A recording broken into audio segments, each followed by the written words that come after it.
Hello, everyone. Welcome back to our channel, Daily English Dialogues. I am Anna. And I am Mark. Hello, everybody. We are so happy to have you with us today.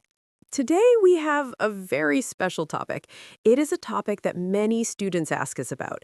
It is very important for speaking English fluently. That is right, Anna. Today we are talking about how to think in English. Yes, the goal is to stop translating in your head. We want you to stop translating from your native language into English. We want you to think directly in English. I know this sounds difficult. Many beginners think, Mark, that is impossible. I do not have enough vocabulary. But it is possible. And today we will tell you how to do it. Exactly. We will share simple steps. We will share easy tips. You can start doing these things today. Are you ready, Mark? I am ready. Let's get started. All right. First, Mark, let's talk about the problem. Why do we translate in our heads? Well, it's natural. When you learn a new language, you use your first language to understand. You hear the word apple, and your brain thinks of the word for apple in your language. Right, it feels safe. But why is it a problem for speaking? It is a problem because it is slow, very, very slow. Imagine a computer. If the computer has to do two things at the same time, it works slowly. That is a great example. When you translate, your brain has to do two extra steps. One, you hear English. Two, you translate it to your language. Three, you think of an answer in your language. Four, you translate the answer back to English. Five, you speak. Wow, that is 5 steps. That is too much work. It is. And that is why you pause. That is why you say or You're waiting for your brain to translate. And there's another problem, Anna. Languages are different. The grammar is different. The word order is different. Yes, if you translate directly, the sentence might sound strange. It might not be correct English.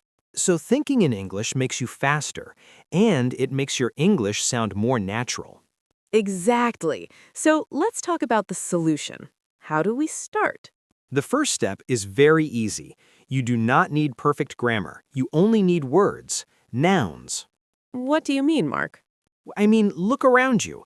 Look at your room. Look at your office. What do you see? I see a table, I see a computer, I see a microphone. Perfect. When you look at the table, do not think of the word in your native language. Just think, table. Ah, I see. So I'm labeling things in my mind. Yes, be like a baby. When a baby learns to speak, they point at things. They say dog, cat, ball. They do not say full sentences. This is a great exercise. You can do this anywhere. You can do this on the bus, you can do this walking down the street. Let's try it now. Listeners, look around you. Find 3 things. Say the English word in your head. Did you do it? Good. If you do not know the word, that is okay. You can look it up later, but try to find words you already know. I like using post-it notes for this, sticky notes. Oh, that's a classic method. Tell us about that. You write the English word on a piece of paper. You stick the paper on the object. You put a note that says mirror on your mirror. You put a note that says fridge on your fridge. That is very helpful. Every time you see the object, you read the English word. Your brain connects the object to the English word. No translation needed.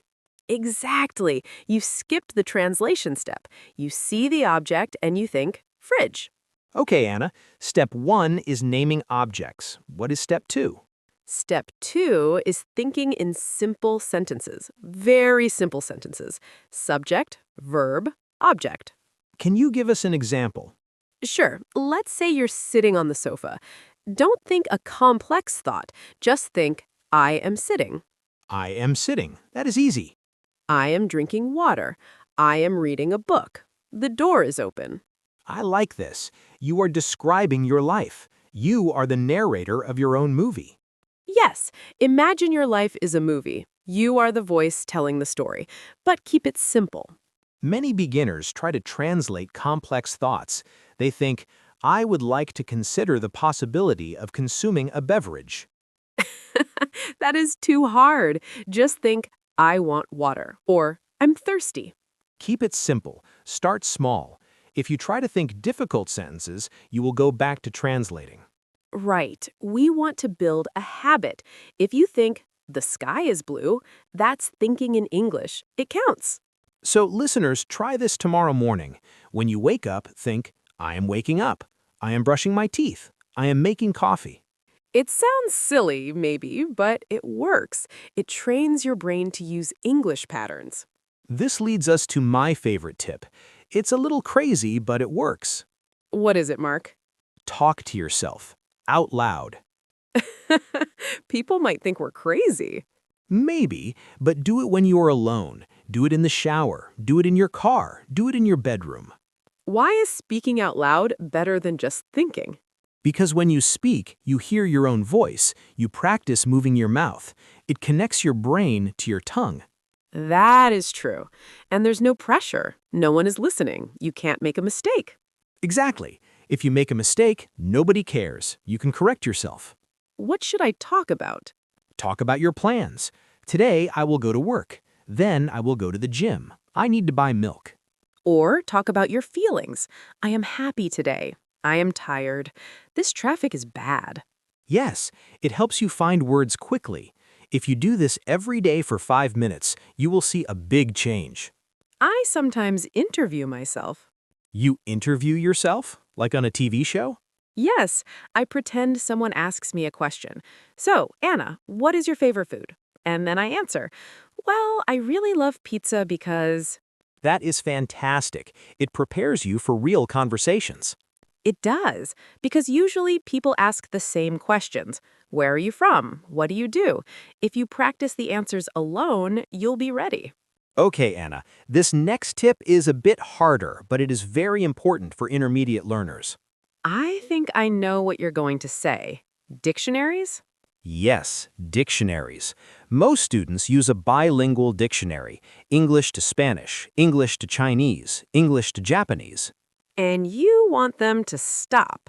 Yes, I want you to use a monolingual dictionary, English to English. That sounds scary for a beginner. It can be, but there are learner dictionaries. They use very simple English to explain words. Can you give an example? Sure, imagine you do not know the word garage. If you use a translation dictionary, you see the word in your language. Boom, you stopped thinking in English. And if I use an English dictionary? It will say, garage, a building for keeping a car. A building for keeping a car. I know those words. Exactly. You understand the meaning using English words. You learn a new word, garage, by using words you already know. Building, car. It keeps your brain in English. It also teaches you how to explain things. Yes, this is a great skill. Sometimes we forget a word. If you forget the word garage, you can say to your friend, you know, the place where you put your car. And your friend will understand. Exactly. So try to switch your dictionary. It's challenging at first, but it's worth it. Let's talk about our environment, our surroundings. We do not live in an English-speaking country. Maybe our listeners live in Brazil or Korea or Germany. How can they think in English? You have to create an English bubble. An English bubble. I like that. How? Look at your phone right now. What language is your phone set to? Ah, I bet it is in their native language. Change it to English. That is a big step. It is, but think about how many times you look at your phone. 50 times a day? 100 times? Probably more. If your phone is in English, you see English words all day. Settings, messages, camera, loading, delete. You learn these technical words naturally. You do not need to study them. Yes, and do the same for your social media. Facebook, Instagram, YouTube. Change the language settings. What about entertainment, movies, and music? Definitely. When you watch a movie, do not use subtitles in your language. This is hard for beginners. Use English subtitles. Or watch simpler things. Watch cartoons. Watch YouTube videos for learners, like this one. Yes, if you listen to English voices, your brain starts to copy them. You start to hear English in your head. Sometimes, when I watch a TV show for a long time, I start thinking like the characters. Me too. It's like a song stuck in your head, but instead of a melody, it's English sentences. Anna, I have a question. What happens when I read a book and I see a word I do not know? That's a common situation. My instinct is to stop, pick up my phone, translate the word. Don't do it. Don't do it? Not immediately. Try to guess. Guess the meaning? Yes, look at the context. Look at the whole sentence. For example, the man was very angry because his car was stolen. Imagine you do not know the word angry. Okay, the man was blank because his car was stolen. Well, if my car was stolen, how would I feel? I would feel bad. I would feel mad. Exactly. You can guess that angry means a bad feeling. You do not need the exact translation to understand the story. So I should just keep reading? Yes, if you see the word again and again and you still do not understand, then you can look it up. But try to guess first. This helps with thinking in English because you are using logic. You are using English clues to solve a puzzle. Correct. Looking up every word is boring. It breaks your focus. It stops your flow. We have given a lot of tips today. 1. Naming objects.